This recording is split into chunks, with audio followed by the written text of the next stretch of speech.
pretty good crowd. Please rise in body or spirit as we sing our gathering hymn. Come, come, whoever you are. We'll sing that in two-part round with Viva and Yeah, we'll sing it all together the first time, and then we'll split into two parts. And this section can be with me, and then this section. Come, come, whoever you are, wanderer, worshiper, lover of leaving. Ours is no caravan of despair. Come, yet again, come. Come, come, whoever you are. Come, come, whoever of leaving. Ours is no caravan of despair. Ours is no caravan of despair. Come, yet again, whoever you are. Come, come, whoever you are. Ours is no caravan of despair. Ours is no caravan of despair. Come, yet again, whoever you are. Come, come, whoever you are. Ours is no caravan of despair. Ours is no caravan of despair. Come, yet again, come.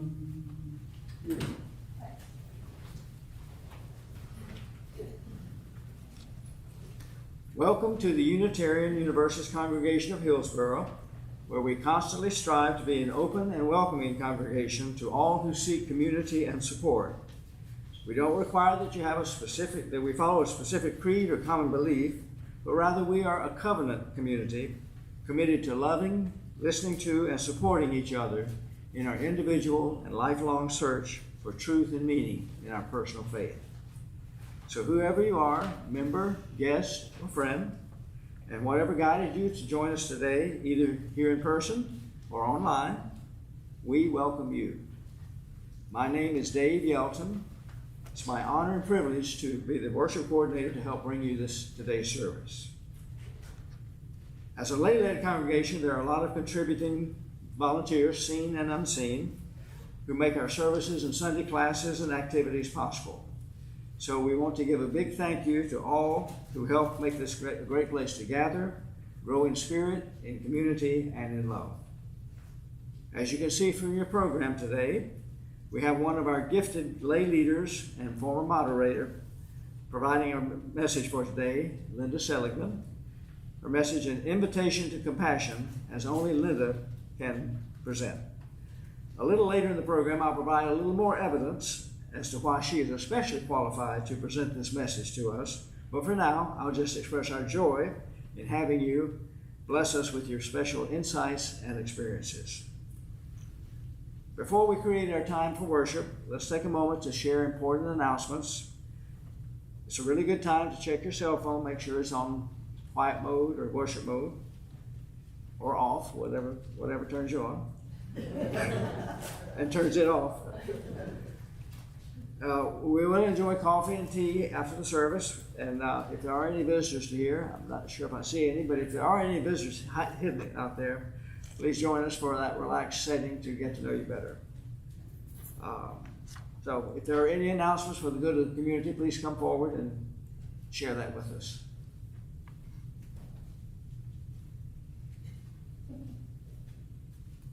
The Songbirds, our singing group, is meeting tonight at 7 o'clock here. Anybody's welcome, whether you've sung with us before or not.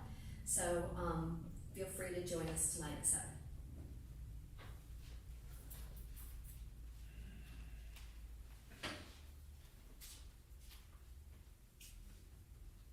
Got real quiet in here. Sorry, y'all. I'm Amy. All of this stuff is in your newsletter. If you're not subscribed to the weekly e-news, please do so. This announcement time on Sunday mornings is a poor example of what's in the newsletter. Yeah. Representation. Yeah. Subscribe to the newsletter, y'all, and read it. It's good stuff. Okay. First, I want to bring to your attention that we have been getting some scam emails, some phishing emails from nefarious people. They look like they're from, the latest one looks like it's from this lady right here, but it's not from Kim. Y'all, I just want to remind you that nobody from UUCH or literally any other group you belong to is ever going to ask you to purchase a gift card or send money with the caveat of do not call me, this is urgent and discreet, right? That's not how we work, right? So a lot of people here got an email from Kim, not really Kim, saying there's an urgent discreet matter, please contact me, but don't call me, I'm going into a meeting. No, that's absurd, don't do that, okay? That's garbage. If you think that you got a scam email, you can let me know at the office, but mostly just ignore it, don't reply, okay? Don't respond to these people. Okay, what do we have going on? Today at 3 o'clock, we're having a Pathway to Membership class for anyone that is interested in membership here at UUCH. That's at 3 o'clock, Songbirds at 7. Next week, we have the Council of All Beings on Saturday at 2 o'clock. And then on Sunday, we have our annual water communion. Y'all, I got a phone call the other day from some random community person being like, are you doing a water thing today? Or this weekend? Because that'd be super cool. I'm like, ours isn't until next week. She's like, I've heard so much about that service. So, invite people. Apparently, people are talking about it. Bring water. Bring a little water. Yes, and bring a little bit of water with you from your home faucet or your backyard pool or the creek by your house or whatever water that you want to bring to represent you. Oh, sorry, there's a lot of announcements today. Registration for religious exploration is open. Oh, and we're celebrating Pam's recovery at the home of Allison and Steve Mahaley on a date. September 14th. Subscribe to your newsletter. Did I miss anything? Right. Thank you.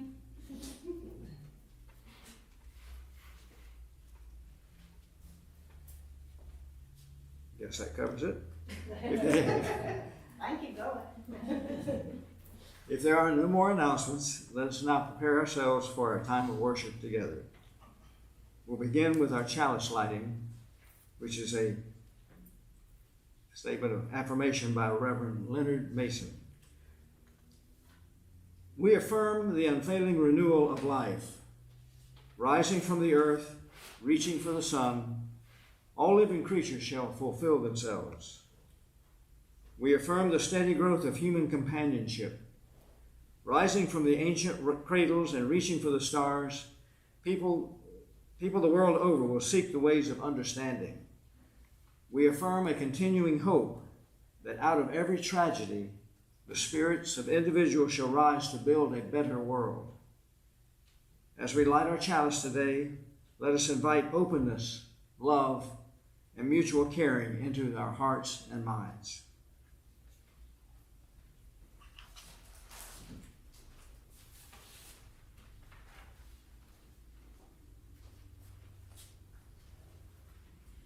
Love's Many Shapes by Reverend Scott Taylor. In this space, carved out by our quiet connection, we give thanks for the many forms of love that have formed us. The love of family that brings us into being, allows us to bloom, and then sends us on our way with a reminder that we can return no matter what.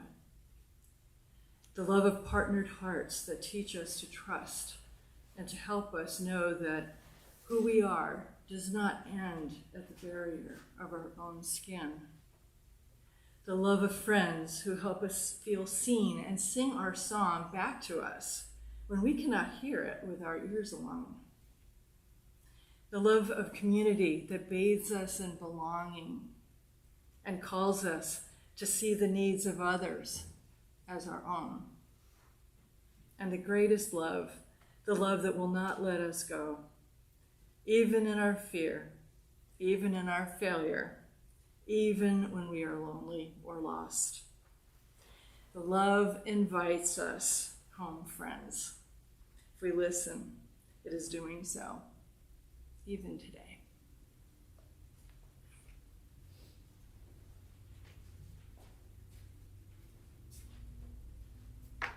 Now please rise in body of spirit for our opening hymn, number 298, Wake Now My Senses.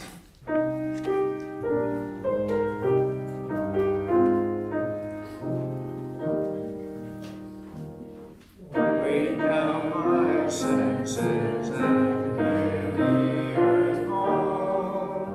Feel the deep power of being in all. Keep with the web of creation your vow. Living, receiving as God shows us how. Wake now my reason, reach out to the new. Join with these pilgrim who quest for the true. Honor the beauty and wisdom of time. Suffer the limit and praise the sublime. Wake now, compassion, give heed to the cry. Voices of suffering fill the wide sky. Take as your neighbor, both stranger and friend. Radiant striving their hardship to end.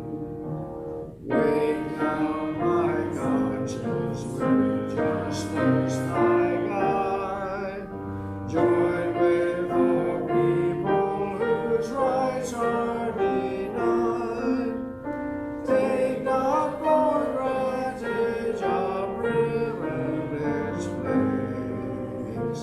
God's love embraces the whole human race. Wake now my vision of ministry clear. Brighten my pathway with radiance here. Mingle my calling with all who will share. Work toward a planet transformed by our care.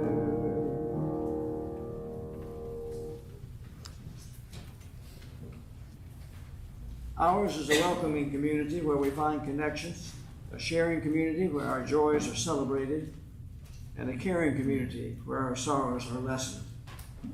Each Sunday we take this time to reflect on the special happenings that have occurred this week among our members and friends. Some choose to share aloud, while others choose to remain silent. Here we make room for both. So for those of you who would like to share aloud, please take a moment before we begin. Center yourself, collect your thoughts, so that what you share this morning with us is personal, heartfelt, and brief.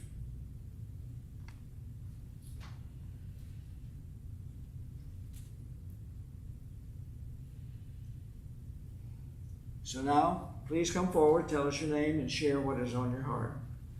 When you're finished, you can release a stone into the vase on the altar. For those of you joining us online who would like to share your joys and concerns with us, please put it in the chat and tell us if you would like it to be read aloud, and we'll drop a stone for you. So please come.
For those of you who would prefer to silently acknowledge your joys and sorrows remaining in your heart, I invite you to come to the altar, release a stone into the vase in silence while Aviva plays Voice Still and Small.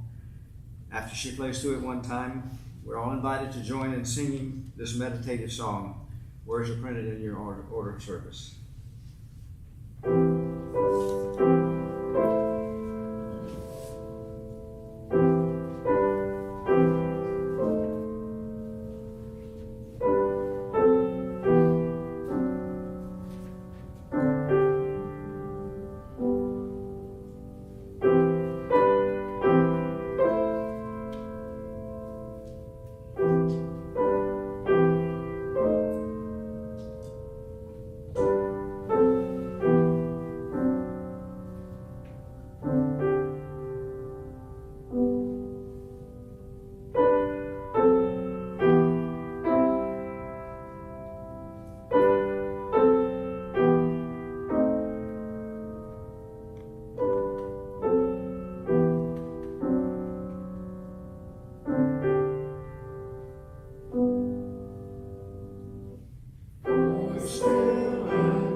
We hold all these things within the heart of this community, both spoken and unspoken. By remaining silent for a moment as we consider what has been shared and how we might respond.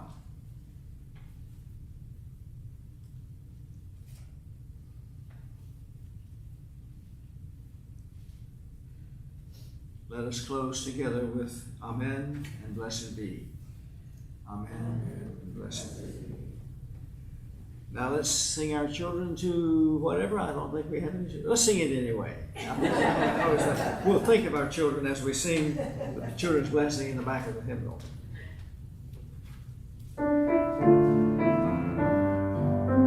Think about the words. May your mind be open to new learning. May your lips bring truth into the world.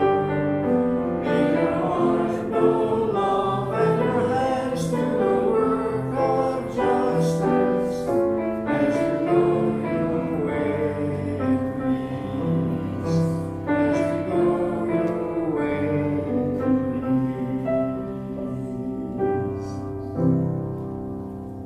peace. As I promised earlier, you want to hear a little bit more about Linda Seligman as she gives her message today. A little bit more about why she's such a treasured member of our worship team and our speaker today. Linda has been an active member here at UUCH since she says about 2011, so a little over a dozen years. And she's been a UU since 1985. She married her husband Andy in a small country UU church in New Hampshire. They have 2 children. Nick and Stephanie were named when they were in San Mateo, California congregation. They were also members at the Palo Alto, California church, then the community church in Chapel Hill, before finally moving here to Hillsborough. Linda is a retired and nationally board certified elementary school teacher, and she and Andy are now proud grandparents of two grandchildren, Abby and Claire. Linda has completed recently 3 years of interfaith chaplaincy training in local UNC hospitals and a Buddhist chaplaincy training program at the Upaya Zen Center. She considers herself a UU humanist and a UU Buddhist, and she has been active at the UUBF, which is the UU Buddhist Fellowship, and is on their board. She's been active in many social justice issues, especially the ERA, women's rights, and she writes to prison inmates. She's fairly active. She is locating her interfaith chaplaincy work here in our nearby community. And now you know why we are blessed to have her present her message today, Invitation to Compassion.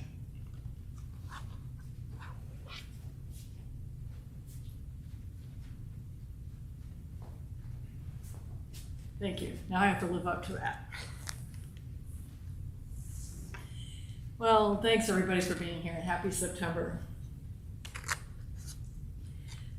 So I'm going to invite you into the world of chaplaincy, which I've been experiencing over the last 3 years after retiring from teaching. The act of inviting is also the act of welcoming. Invitations are usually a formal request to be present and a welcoming to join others in the experience of friendship, celebration, remembrance, rites of passage, or honoring events. How do we respond to an invitation beyond a yes, no, or maybe? How do we invite and welcome opening to new opportunities, learning, and experiences? Can we invite ourselves to learn from everything as our teacher? Can we use our compassion, courage, and curiosity to be with our fear? Learning from the unwelcomed and turning it into a welcomed opportunity to learn from unexpected changes in our livelihoods, relationships, health, and the greater world. As we are invited to a situation, we can also invite the situation into ourselves as we open to what is, without judgment, to be open to not knowing, bearing witness to the situation, and responding with compassionate action. So this leads me to chaplaincy. I requested and was invited into formal training, which is conveniently available at UNC and Duke hospitals, because you can't just walk into a facility and call yourself a chaplain. After application, acceptance into an official program called Clinical Pastoral Education, or CPE, chaplaincy requires a lot of reflection, research, educator and group meetings to process situations, group dynamics, support, and feedback in processing our understanding and responses to patients and other encounters. Chaplains are trained on many different topics such as cancer, grief, death, dementia, aging, trauma, addiction, organizational and family systems, and relational dynamics. My 6 units of CPE required more than 194 reflective papers, research projects, a thesis-like capstone project. I'm going to show that to you right now. I originally wanted to do this educator handbook on ways to understand and support your Buddhist clinical pastoral education students. And then after I did that, I was told, oh, you need to write a paper on why you wrote this. So I had to write another one, so you can appreciate what I'm doing. We had patient contact of 16 hours per week, 34 16-hour overnights, 12 24-hour shifts, and I did 48 hours of my graduate work at the United Buddhist chaplaincy training. So altogether about 1,600 patient visits and attended about 500 deaths. So for me, this has really been a transformational training. In the hospital system, I was the only non-theist, the only UU, the only Buddhist, and I struggled to understand how to function in a largely Judeo-Christian environment. Thankfully, Upaya offered much needed support, and also you folks too, to hold me in this space and accept me, which I needed to resolve my questions and quandaries. As there were rare times I met patients with similar views, or anybody like me. As a result of my own struggles, my final project that I wrote, I hope that this would be an offering to support other Buddhist students like myself. And I interviewed a lot of people in the writing of this. It provided not only an introduction to Buddhism, but how to support and understand the needs of religious minority students. Chaplaincy invited me to find translations of Christian words into UU humanist and Buddhist ones. Words do matter, but we should not let words get in the way. That was something I had to really struggle with. I served patients' needs to use the word God in a prayer, but internally I translated God into all that exists, or Dharma, which to me represents the wonder of the universe in all its interdependence and complexity. Interfaith chaplains offer emotional and spiritual care to all patients, their loved ones, and hospital staff. We accompany patients and families through illness, receiving unwelcome news, temporary and permanent health changes, and to celebrate successful treatment and recovery. The human need for companionship invites us into these spaces when patients and loved ones are struggling with the unimaginable and unexpected, or the anticipated and dreaded. Staff also struggle and need support with difficult deaths of those in their care and issues in their own personal lives. Hospitals are a place of much reality. Almost no one wants to be there, whether accompanied by loved ones, bedside, or being alone. It's helpful for them to have a compassionate and empathetic person to accompany, support, advocate, speak to about important spiritual and emotional matters, everything that arises. Chaplains help them find what's been meaningful to them in their lives, to support them in finding peace and comfort in their present situation. It is never about evangelizing, although that can be people's fears about someone entering their space called a chaplain or a spiritual care provider.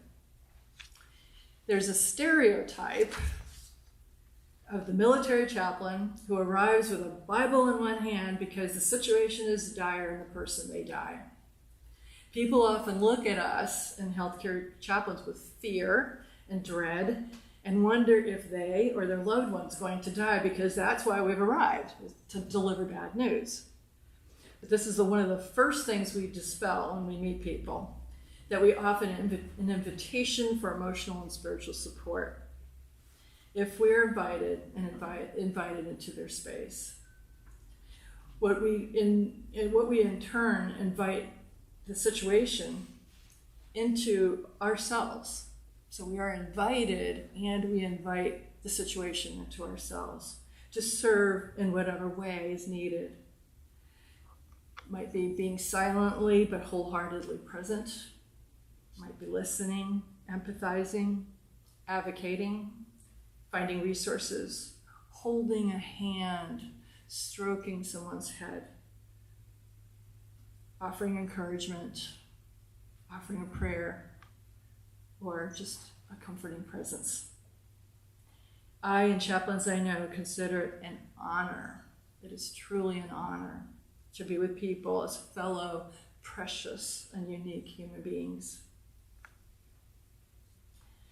Sometimes the patient we feared would not make it emerges from a life-threatening infection or disease to everyone's great relief.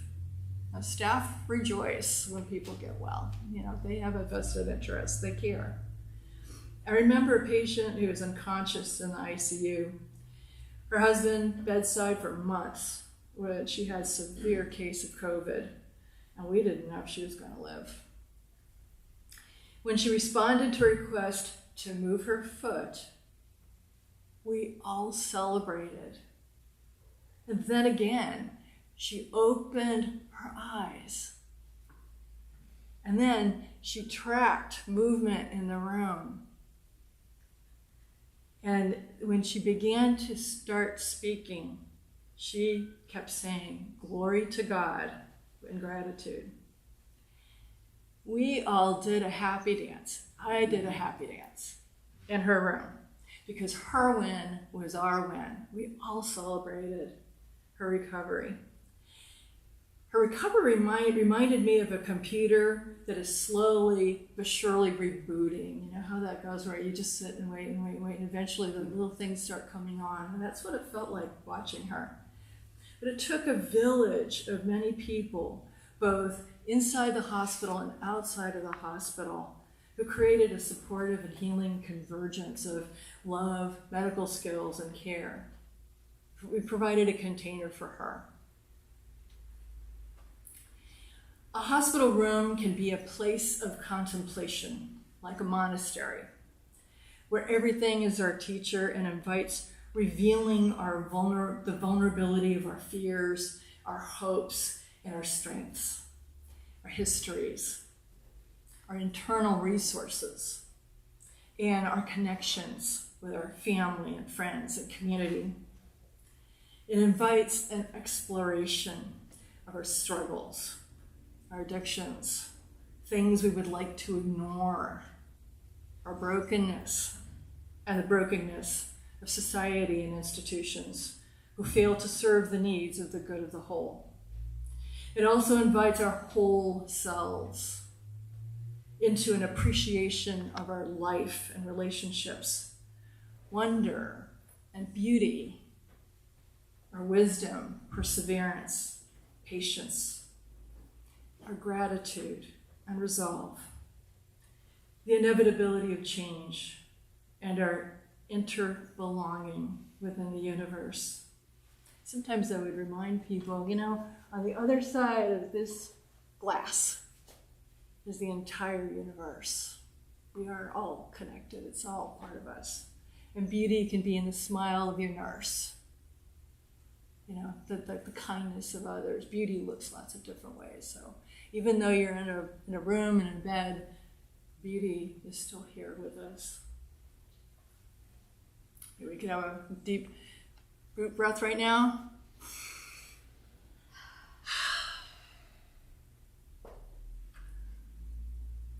As a Yu-Yuan Buddhist, I'm often asked how I can do this work, especially in a largely Judeo-Christian context when that's not my faith tradition.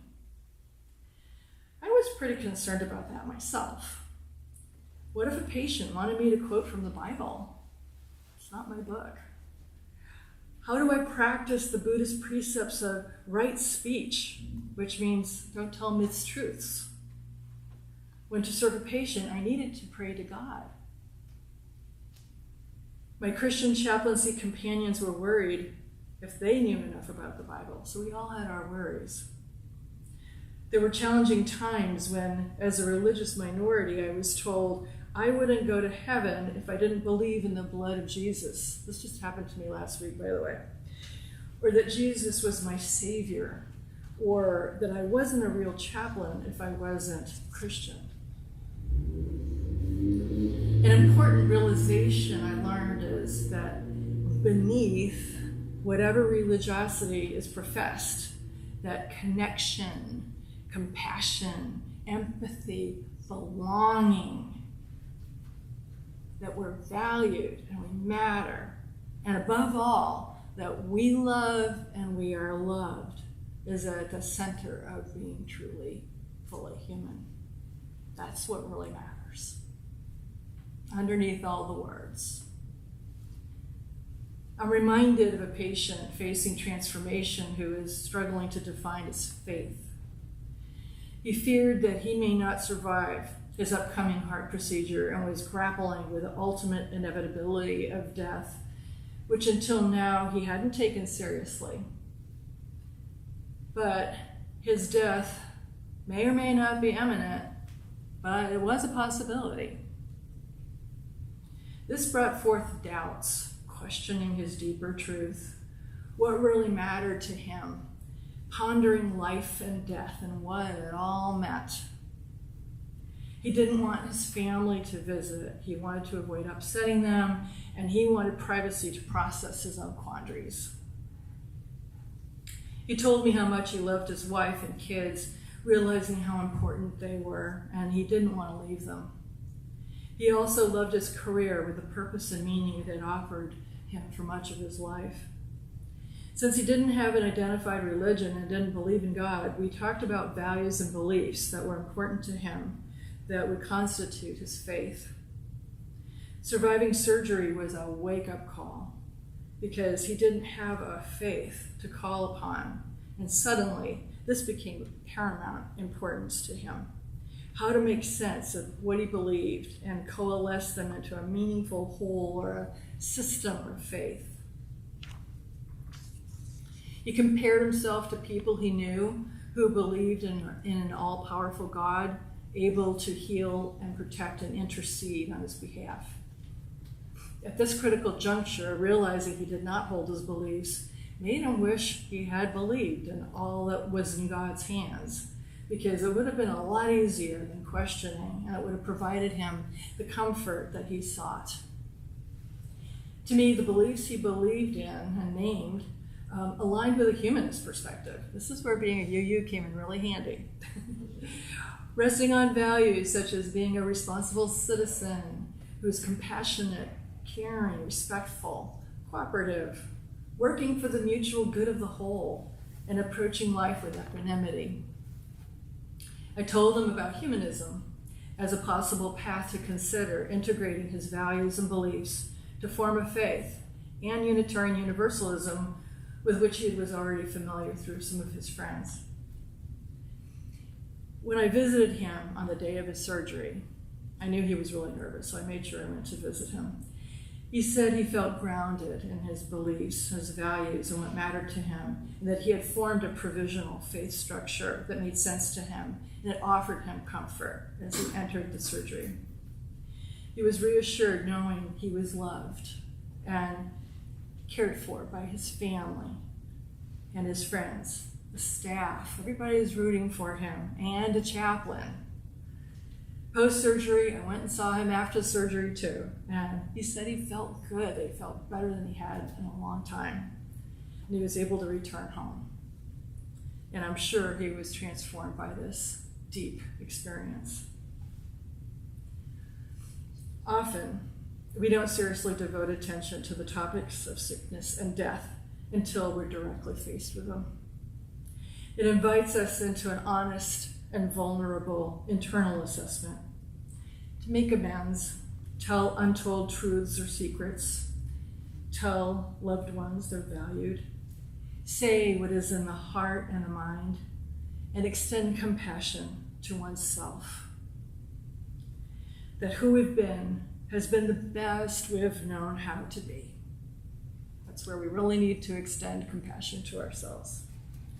As we see our whole self and our backstory with loving kindness and understanding, including our faults, weaknesses, strengths, generosity, and our good intentions towards others. The whole package. How do we hope we'll be remembered? What is our legacy? Are we living in alignment with our values and our wisdom? Life invites us. Will we accept the invitation to live in compassion, welcoming with curiosity, being present with each other and all beings for the benefit of all? I once was with a patient who told me how scared she was before heart surgery. We prayed for her health, her well-being, healing, and her recovery. As I held her hand, I said, "I'm sending you love." And she said, "I feel it, and I love you too." There was a sweet joining of two people's warmth and humanity. And those are some of the really beautiful times in chaplaincy. The chaplain works with the patient's beliefs that help support them in their times of stress, the unknown, the hope, and the fear. The chaplain's role is never about proselytizing or evangelizing, but helping the patient access their internal resources and beliefs to make peace and find acceptance and encouragement, to have patience, courage, and gratitude for their life. I also realize it takes patience to have patience and to cultivate patience. That's something a lot of us have to work on. From Unitarian Universalism, I hold beliefs and acceptance of all, everyone having a voice, lifelong spiritual growth, no dogma or one right way to practice, and the willingness to change views when introduced to new information. I firmly believe in our UU values of interdependence, equity, transformation, pluralism, generosity, and justice, all centered in love or compassion. And for Buddhism, I hold that we are all created beings, given an identity by our family and society. Our self-referential feelings, thoughts, histories, and habits of reactivity become our stories, opinions, and judgments. Our freedom lies in recognizing them for what they are and choosing to live with integrity based on our values and enacted through our thoughts, speech, and action. Being mindful of what we do to interbe with all. Chaplaincy has been an impactful spiritual practice to actualize my UU and Buddhist values and beliefs that intermesh actually perfectly. In the profoundness of not knowing, vulnerability, acceptance, and the human struggles of loneliness, fear, and hurt, we are joined together in the challenges of being human and the ever-shifting sands of life. Our existence matters. We are greater than the sum of our parts, than our foibles and shortcomings, or our skills, gifts, and abilities. We invite and we are invited into mutual legacies of wholeness, equanimity, generosity, and loving kindness. So in closing, what matters to me is how we respond to the causes and conditions of our life that create our current situation, the rippling effect of our actions on others, and the legacy we communally create as we are invited to enact compassion with ourselves and all existence. We are invited within the nature of the human condition to find our peace, our meaning, our purpose, and belonging, and the extraordinary and compassionate interdependence and interconnectedness of all. When I have been asked, have you been saved? I say yes, because I have found peace through these practices. May it be so, and blessed be.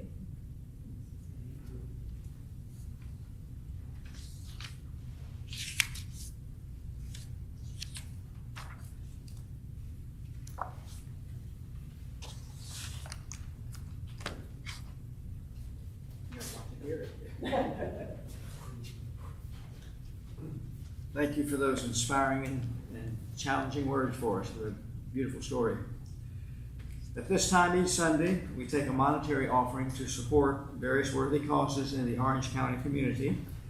Each church year at our annual congregational meeting, we select causes that we'll focus on for the upcoming year, and for the month of September.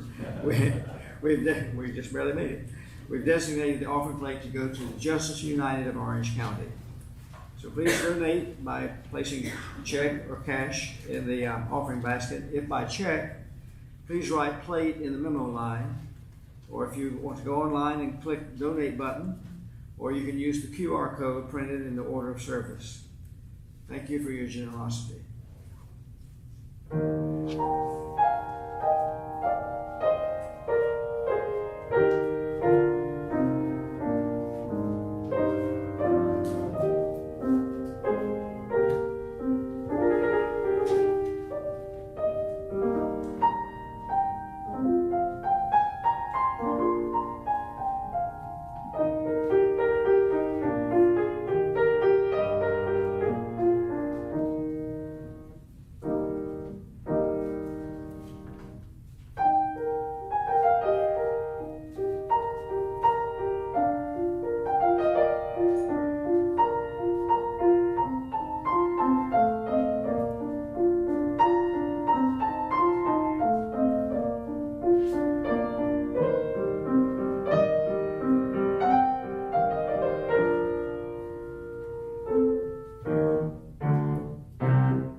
Thank you, Aviva. Thank you, Mozart. Please join us in our prayer of collective gratitude found in your order of service.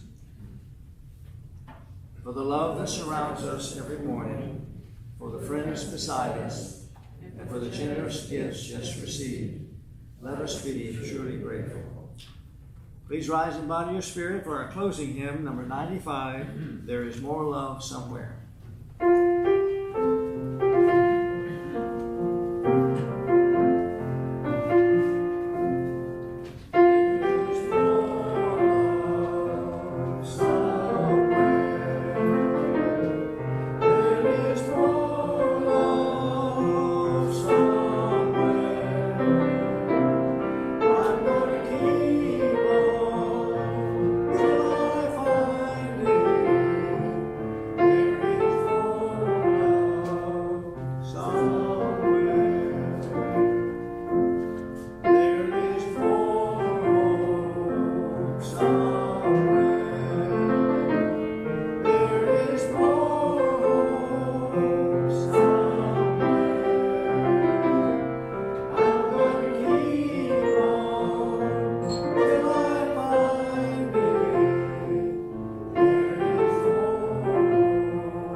Closing reading. A First Step, Faith, by Reverend Scott Taylor. Go with faith, not the kind that is called to move mountains, but the quieter sort that calls us to take the first step, even when the whole staircase sits beyond our view. And as we move toward the unseen, may we notice that the way unfolds only as we risk traveling it. And may we remember and trust that on this journey, we are never alone.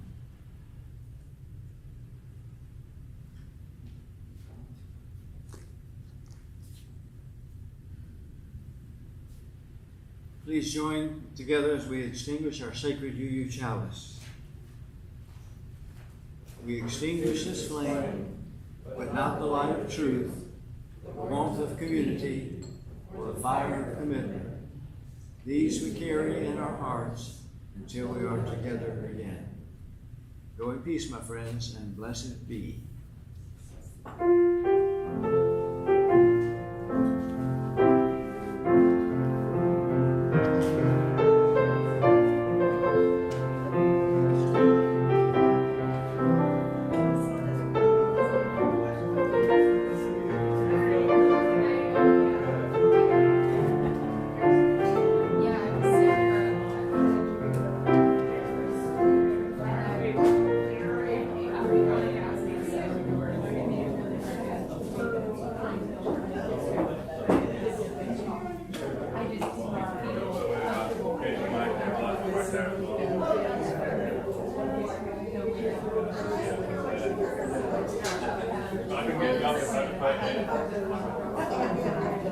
I appreciate all your